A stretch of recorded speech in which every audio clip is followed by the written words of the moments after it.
What's up, you guys? Welcome to today's video. As you can tell by the title, I'm going to be doing another episode in my Locked Up With series, and I will leave a playlist on the card up here if you haven't seen the other ones yet. This is a very serious Locked Up With episode. We are going to be talking about what it was like for me to be locked up with a transgender inmate. My experience was inherently negative and awful, and I still think about her to this day. But before we get into all of that, if you are new here, hi, my name is Jess. I'm a recovering addict who served time in prison.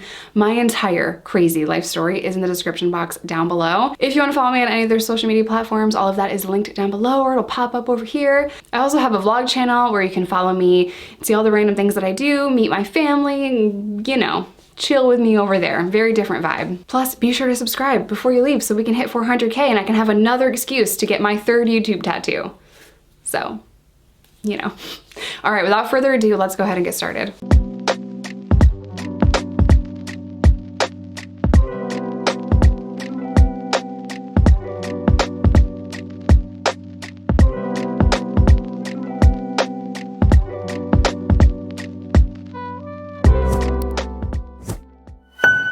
So this story takes place when I was serving time in Arkansas. Go figure, because I've got stories for days from my journey in Arkansas. So I was originally sent to a max, but because I was 7 months, 6.5, 7 months pregnant when I got there, I was sent to a medium. And then 2 months after my daughter was born, I was kicked out of the medium and sent back to the max. Well, while I was there, inmates gossip.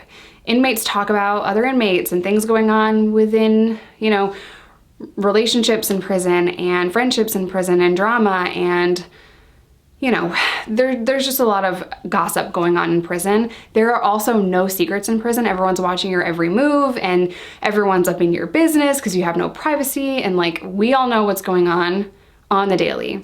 Well, I had heard a rumor of a transgender inmate, and I didn't really put much thought into it, if I'm being honest, because I had a pile of things I was dealing with myself. I was still mentally recovering from having my daughter. It was such a traumatic event for me that my last year in prison was very, very difficult for me mentally. I also wanted to do everything that I possibly could to change my own life and to change my heart and do a lot of self-reflection and figure out the kind of parent I wanted to be, the kind of person that I wanted to be, how I would stay sober. And a lot of that took time. So when I was kicked out of the medium and sent back to the max, I had a case pending within the prison because I had gotten into a fight and beat up a chomo, and I was in GP before my little hearing. Now in prison, there is outside court and then there's prison court. So if you get a ticket or a write-up or a disciplinary, every state calls it something different. If you get a ticket, you have to go to the prison committee and you can plead innocent or guilty or whatever, right? I was waiting for that to happen when I first heard these rumors of a transgender inmate, because they're like, oh, you're going to SAG? And I'm like, yeah, I'm definitely going to SAG. Story for another time. So, you know, I plead guilty because I was guilty and told them what happened, which they already knew, because 4 officers wrote in the report what happened, and an inmate saying something different from an officer, they don't care. They're gonna take the officer's word over the inmate every single time. I promise you that. So, didn't even matter who started the fight. That's beside the point. They take me to segregation. I get put in solitary confinement. Now this was 23-1, but Arkansas makes it extremely more difficult than just 23-1, which means you're in your cell 23 hours, out for 1 hour a day. They make it even more difficult. So they took away my mattress in the morning and I got it back at night. So I couldn't even like lay down comfortably and sleep comfortably in solitary confinement in Arkansas. I can do a whole video on solitary confinement, the differences between New York and Arkansas. If you want that video, let me know in the comment section down below. So anyway, day 1, I'm in solitary, and you speak to the inmates through the vent, or you can see out your door onto the tier. So I was able to see, you know, a bunch of cells across the tier from me, and almost immediately I heard a voice through my vent, and this person was asking me, you know, where I'm from, why I'm there, and I'm like, oh, I'm from New York, and I'm here for fighting, and blah, blah, blah. Now, let me explain to you this tier and where this person was who happened to be transgender. There was 3 tiers in this prison. The lower floor, middle floor, which is where I was, and then the top tier. Now, this inmate that was transgender was placed in solitary confinement in administrative segregation, or ADSEG, as soon as she got there. She was kept in like a greenhouse section of solitary confinement. So essentially what I'm trying to explain to you is the way that her cell was, she couldn't see out anywhere. She couldn't see the other cells. She could only hear us. Okay, and I'm gonna elaborate more on that in a second. So I'm starting to talk to this person, and very quickly I realize who she is. You know, I could tell by her voice and by the location of her cell. I know now because I had heard, you know, they keep her there. Now the situation in my personal experience doing time for me, my experience, you go to the prison in accordance with your body parts. I feel like some states are beginning to change that now. I'm not exactly sure though, so if you know, if you're from a state where they are changing that and they're allowing transgender people to be in the prison in which they identify with, please let me know in the comment section down below. I'm not up to date on that right now. So this woman, she had top surgery and not bottom. So they immediately put her in the greenhouse or death row section of solitary confinement. I hope this is making sense. So as she's talking to me, she told me that she is from Jersey, and you know, I heard that in her voice as well, and we talked for a little while, and then a couple of days passed and I could tell that her mind wasn't right. She told me one name that she liked to be called, and then she told me another within a couple of days, told me 2 different names. But it wasn't just that. I mean, I'll call you whatever you want me to call you that day, it's okay. But it wasn't just that. The way that she would interact with the correctional officers told me that mentally she was not okay. So I started asking her questions, you know, like, how are you feeling today? Are you okay?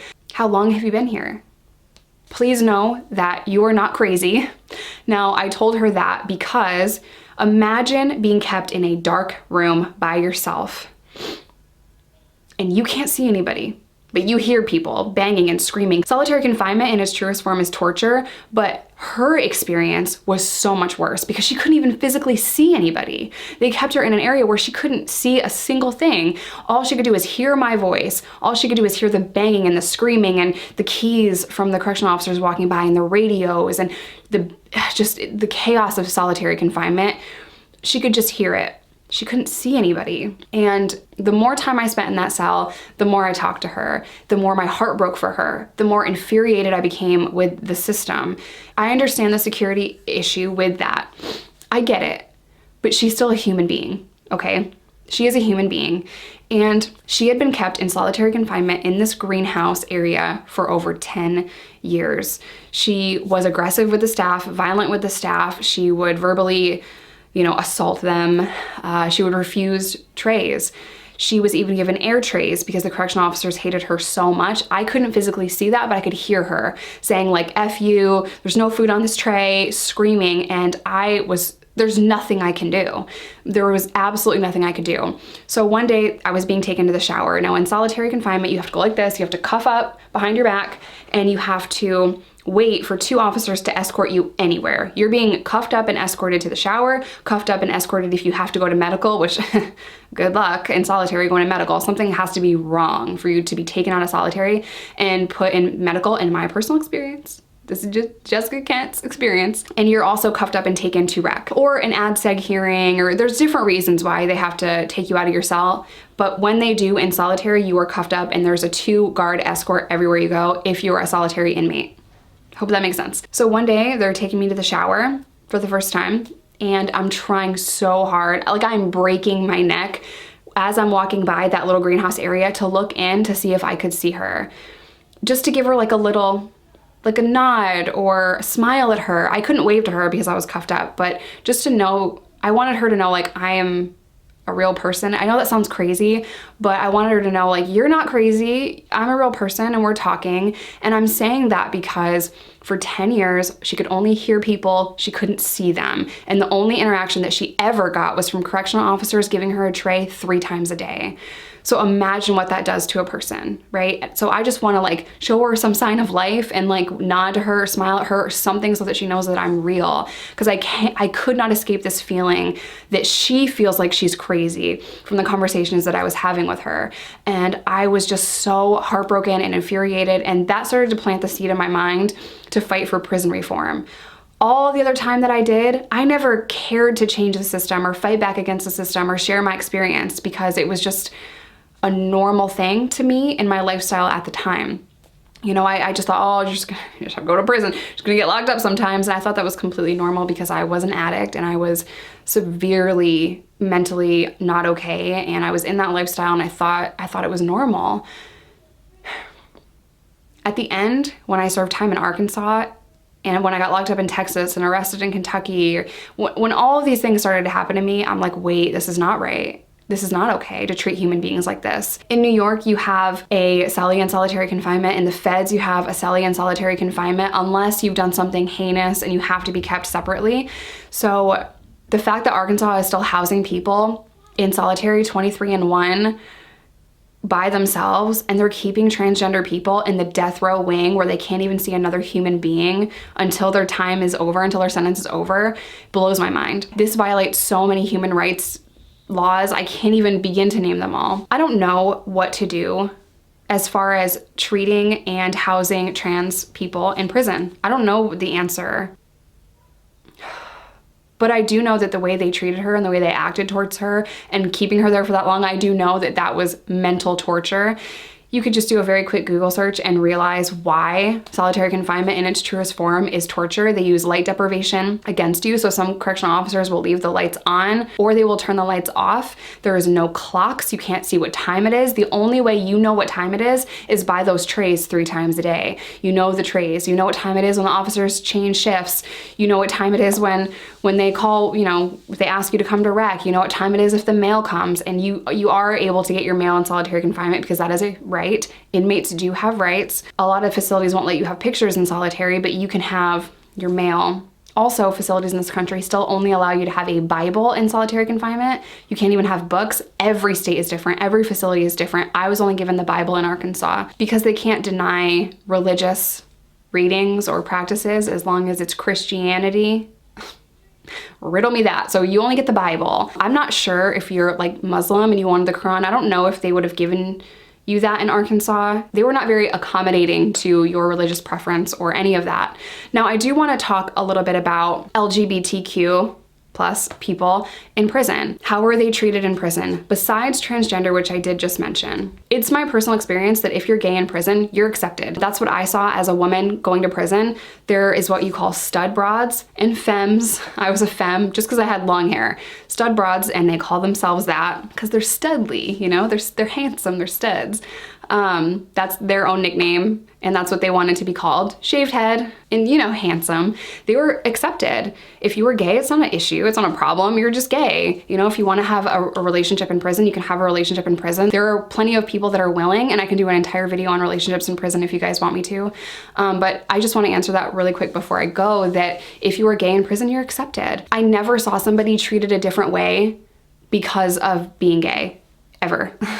So if you guys do want a follow-up to this video, or you want me to do a Q&A about solitary confinement, or if you want me to do relationships in prison, just let me know in the comment section down below. I feel like we should just film all those videos. So I'm just gonna go ahead and say right now, like, yes, I'll film all those videos, but I do wanna hear your questions in the comment section down below. I'm gonna end today's video here. As always, I love you guys. Stay safe, stay sober, whatever that looks like to you. And I will see you in my next one.